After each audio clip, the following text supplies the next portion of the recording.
let's be real for a second. The PS5 Pro at $700 already feels like a cash grab. When you look into the so-called upgrades and hidden costs, like the lack of a disc reader and the need to buy a separate stand, it becomes clear that the actual price balloons far beyond $700. Let's start with performance, which is what's supposed to justify this hefty price tag, right? Sony's touting more raw graphics, rendering power by dramatically increasing the number of compute units, CUs, from 36 to 60. This levels up the GPU from something equivalent to a 5-year-old card to being on par with modern GPUs, with Sony promising a 45% uplift in performance. Sounds impressive, right? Well, it's not the whole story. Number 2, they're also claiming 2 to 3 times better ray tracing performance. Ray tracing is great for making games look stunning, but here's where things fall apart. Sony is using AMD GPUs, and we all know the relationship between AMD GPUs and ray tracing isn't the best.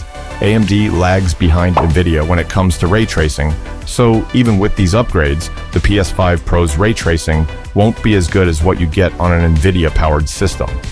On top of that, let's talk about the whole 4K and 8K gaming thing. Sony keeps pushing this idea that the PS5 Pro is optimized for 4K gaming and even teases some 8K support. But here's the kicker. Most developers aren't even optimizing games properly for 4K, let alone 8K. The result? You're spending a premium on a feature that you probably won't use anytime soon because the games themselves aren't ready to fully take advantage of it.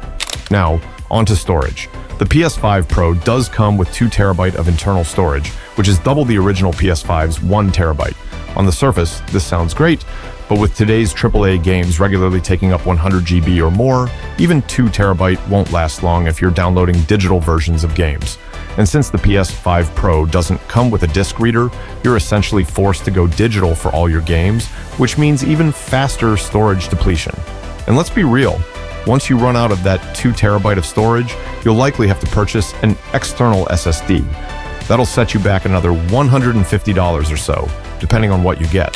So the upgraded storage still doesn't solve the main issue. Games are just too big, and Sony's not providing nearly enough space to handle that in the long run.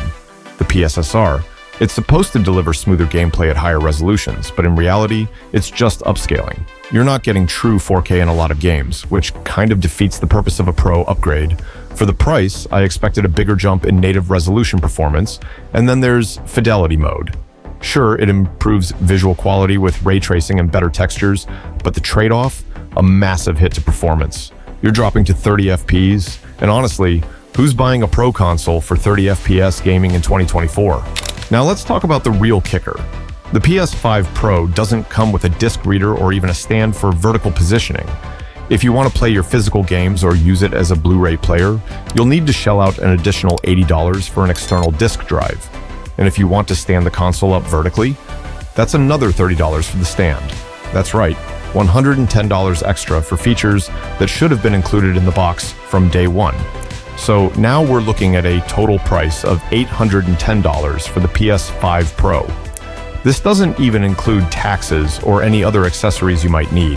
It feels like Sony is nickel and diming their customers by stripping out basic features and then making you buy them separately.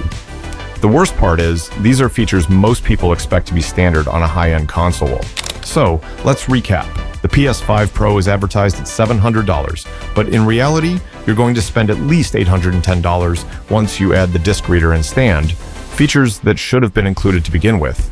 And when you break down these so-called upgrades, they're just not enough to justify the price tag. Sure, the GPU is more powerful with 45% better performance, but how much will that actually translate into your gaming experience? The 4K and 8K promises feel more like marketing fluff, especially since most games aren't even optimized for those resolutions. And let's not forget the AMD ray tracing problem. Sony may promise 2 to 3 times better ray tracing performance, but as long as they're sticking with AMD.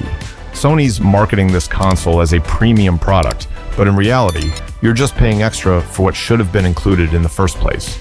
If you're thinking about upgrading, I'd say save your money. The base PS5 already handles most games beautifully, and the PS5 Pro just doesn't offer enough of a performance boost to warrant the $810 you'll end up spending. So what do you think? Is the PS5 Pro really worth $810 once you add everything up? Or is Sony pushing it too far with this price tag?